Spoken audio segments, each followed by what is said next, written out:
Assalamualaikum warahmatullahi wabarakatuh. Bismillahirrahmanirrahim. Alhamdulillahirabbil alamin. Allahumma shalli ala sayyidina Muhammadin wa ala alihi wa ashabihi ajma'in. Amma ba'du. Bapak Ibu para jemaah, ada kapal sedang berlabuh. Mampir sebentar beli durian. Setelah kita jamaah sholat subuh dilanjutkan dengan pengajian. Kalau Bapak Ibu suka durian, silahkan beli di balik papan. Biasanya setelah pengajian dilanjutkan dengan sarapan biasa, Pak. Baik Bapak Ibu yang kami hormati, ada salah seorang sahabat Nabi yang bernama Sya'ban. Sya'ban ini sangat dekat dengan Rasulullah. Beliau mencintai Rasulullah dan juga dicintai Rasulullah. Salah satu kelebihan sahabat Sya'ban ini,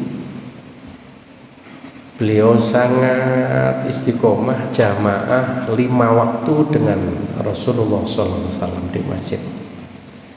Jarak rumahnya dengan masjid itu perjalanan sekitar 1 jam.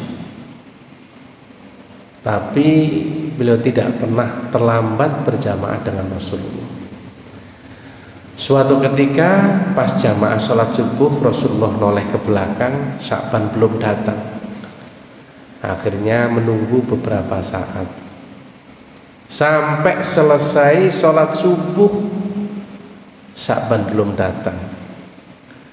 Dan ketika tanya kepada sahabat yang lainnya, tidak ada yang tahu situasi dan kondisinya Sya'ban ini di mana. Akhirnya habis ngimami sholat subuh, Rasulullah minta diantar ke rumahnya. Begitu ketemu istrinya, tanya, di mana suamimu berada? Biasanya tidak pernah terlambat datang ke masjid, kok tumben pagi ini tidak datang ke masjid? Istrinya menjawab, ya Rasulullah, baru saja Sya'ban meninggal dunia dan jenazahnya baru selesai dimakamkan. Loh, sakit apa suamimu? Tidak sakit apa-apa ya Rasul. Tadi malam sebelum subuh dia siap-siap ke masjid, duduk di kursi situ, tiba-tiba mengembuskan nafasnya yang terakhir. Rasulullah kemudian bilang, biasanya orang kalau matinya tidak sakit atau mendadak didahului kesan dan pesan. Pesan apa yang disampaikan oleh suamimu barangkali ada? Tidak ada pesan apapun ya Rasul, cuma sebelum meninggal dunia tadi malam sempat mengucapkan 3 kata. Yang pertama, mengapa tidak yang lebih jauh? Yang kedua, dia mengucapkan mengapa tidak yang lebih baik? Dan yang ketiga, mengapa tidak semuanya? Karena istrinya dan Rasulullah juga tidak tahu, dan Rasulullah sangat ingin tahu informasi lebih lanjut. Malaikat Jibril datang menyampaikan satu ayat surat Fussilat ayat yang ke-30. A'udzu billahi minasyaitonir rajim. Innal ladzina qalu rabbunallahu tsumma istaqamu tatanazzalu 'alaihimul malaikatu alla takhafu wa la tahzanu wa la tahzanu wa abshiru bil jannati allati kuntum tu'adun. Innal ladzina sak temene wong akeh qalu kang padha ngucap Rabbunallah, Tuhan kami adalah siapa? Allah. Tsumastaqamu, kemudian istiqomah. Istiqomah niku napa Pak? Ajek, rutin, kontinu. Ternyata ibadah istiqomah niku mboten gampang. Berdasarkan pengalaman kula, kalau sudah di awal Ramadan seperti ini, dimanapun masjid musola jamaahnya penuh,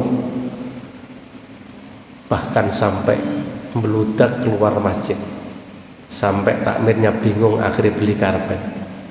Kalau sudah 10 terakhir, takmirnya juga bingung gulungi karpet. Niku ten nggen kula Pak, teng mriki dos pundi Pak? Insyaallah mboten sami lah, mboten beda maksudnya. Nah, Bapak Ibu yang kami hormati, kalau bisa istiqomah ibadahnya, maka Allah akan memberikan keistimewaan. Yang pertama, tatanazzalu alaihimul malaika. Allah akan menurunkan para malaikatnya, dan malaikat ini selalu membisikkan ke dalam hatinya, alla takhafu wa la tahzanu. Jangan pernah takut dan jangan pernah bersedih hati. Jadi kalau ada pertanyaan, siapakah di bulan Ramadan ini yang akan mendapatkan Lailatul Qadar? Kalau kita kembali kepada surat Al-Qadar, di malam itu tanazzalul malaikatu warruhu fiha biidzni rabbihim min kulli amr. Malaikat berbondong-bondong akan datang yang dipimpin oleh malaikat Jibril. Bapak Ibu, kalau kita kembalikan pada ayat yang saya baca tadi, surat Fussilat, tatanazzalu alaihimul malaika. Orang-orang yang istiqomah ini Allah akan menghadirkan para malaikatnya. Dan dikaitkan dengan Lailatul Qadar, Allah akan menurunkan para malaikatnya yang dipimpin oleh malaikat Jibril, sehingga ibadah kita semalam setara pahalanya dengan berapa? 1000 bulan. Maka jawabannya hanya orang-orang yang istiqomah yang insya Allah akan mendapatkan jaminan untuk mendapatkan Lailatul Qadar. Meskipun di dalam satu hadis Rasulullah menyampaikan di 10 hari terakhir, di malam-malam ganjil itulah turunnya malam Lailatul Qadar. Nek kula jenengan nyegati malam ganjil tok, itu akan kecelik. Wong posone wis gak padha. Nggih napa mboten? Ganjil menurut jenengan misalnya, genap menurut yang lain atau sebaliknya. Nah, bahkan di dalam surat Al-Qadar ini kan Allah menyebutkan inna anzalnahu fi lailatul qadar. Kami menurunkan Al-Qur'an di malam Lailatul Qadar. Pertanyaannya, yang disebut dengan nuzulul Qur'an yang terjadi di bulan Ramadan itu tanggal berapa Pak? 17. Berarti 17 itu berdasarkan sholat Al-Qadar adalah malam apa? Lailatul Qadar. Loh, kecelik maneh. Oleh karena itu ini adalah merupakan rahasia Allah. Artinya Lailatul Qadar bisa jadi terjadi di awal, di tengah atau di akhir. Sing penting kula menjenengan muga-muga istiqomah. Yang kedua, janjinya Allah kepada orang istiqomah, wa abasyiru bil jannatil lati kuntum tu'adun. Malaikat akan memberikan kabar gembira tentang surga yang telah dijanjikan di akhirat kelak. Sya'ban mengatakan yang pertama, mengapa yang tidak lebih jauh? Loh, perjalanan yang ditempuh dari rumah ke masjid sekitar 1 jam saja. Sebelum meninggal dunia, malaikat sudah mengabarkan tentang surga yang telah dijanjikan oleh Allah di akhirat kelak. Akhirnya piyambai getun Bapak Ibu, lawang jarak 1 jam saja, malaikat sudah menunjukkan tempat kembalinya begitu indah di surga. Andai kata lebih jauh, akhirnya getun, kenapa tidak yang lebih jauh? Makanya Bapak Ibu, kalau ada rumahnya yang di sekitar masjid ini, kalau mau masuk masjid jangan langsung masuk Pak, muter dhisik nang kono colong ngono Pak. ben ganjarane tambah akeh. Iya, mumpung kurang ketun. Yang kedua, dia mengatakan mengapa tidak yang lebih baik. Suatu ketika Sya'ban iki berangkatan masjid, dilala waktu niku musim dingin. Nah, dinginnya Arab kalih kula jenengan Indonesia itu wah jauh sekali. Di Indonesia nggak ada musim dingin. Ya musim hujan ini adanya, tapi kalau Mekah Madinah pas musim dingin di bawah 0 derajat Celcius, kalau pas haji umroh keluar maktab nggak cuma bawa jaket, nggak bawa mantel, itu bibir kaki so meletek-meletek Pak, dan itu berdarah saking ademnya. Lah waktu itu ketemu orang katu ditakoni mau kemana, saya mau ke masjid tapi tidak kuat karena saking ademnya.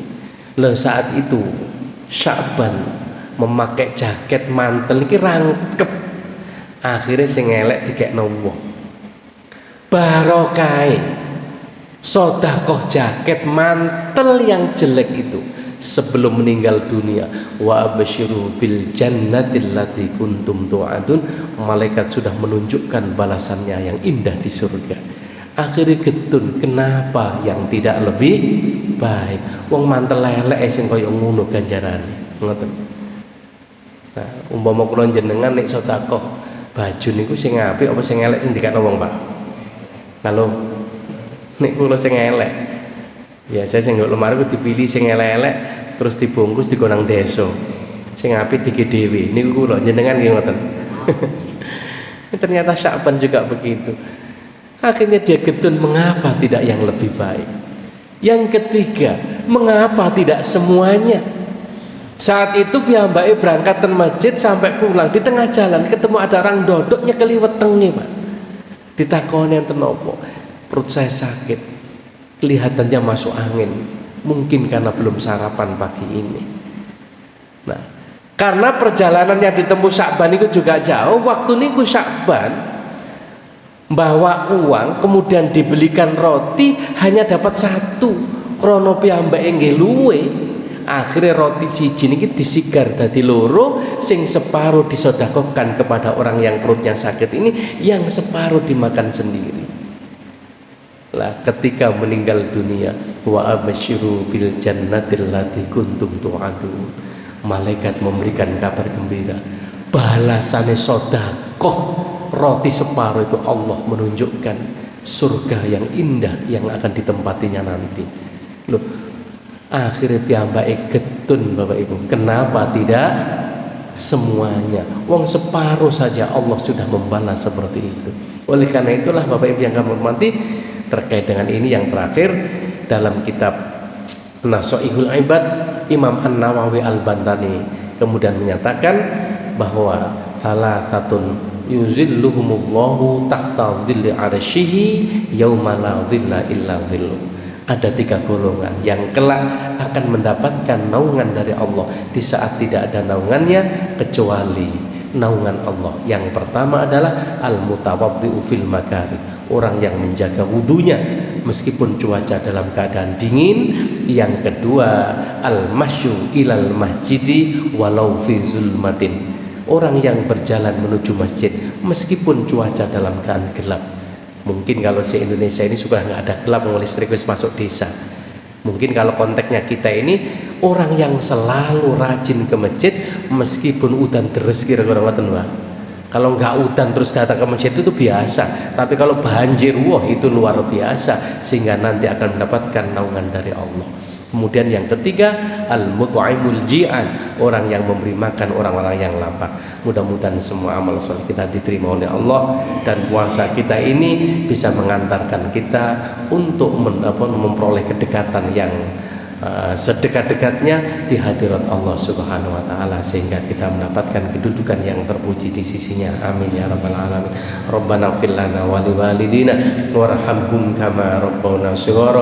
Rabbana atina fid dunya hasanah wa fil akhirati hasanah wa qina adzabannar wa adkhilnal jannata ma'al abrar ya aziz ya ghaffar ya rabbal alamin.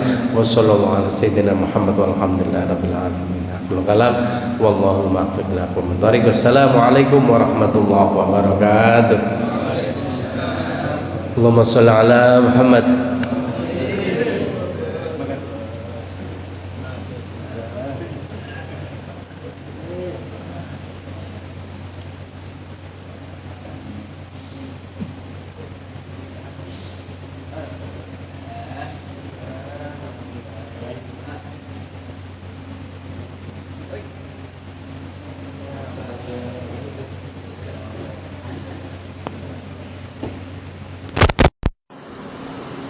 demikian tadi pengajian rutin Posowan di subuh ini bersama Profesor Dr. Haji Muhammad Syaiful Jazil MAG. Beliau adalah salah satu dosen di UIN Sunan Ampel Surabaya, tepatnya di Fakultas Tarbiyah. Sampai berjumpa di pengajian selanjutnya. Bila mana video ini manfaat dan bantuan untuk disampaikan, di-share pada keluarga dan teman-teman semuanya.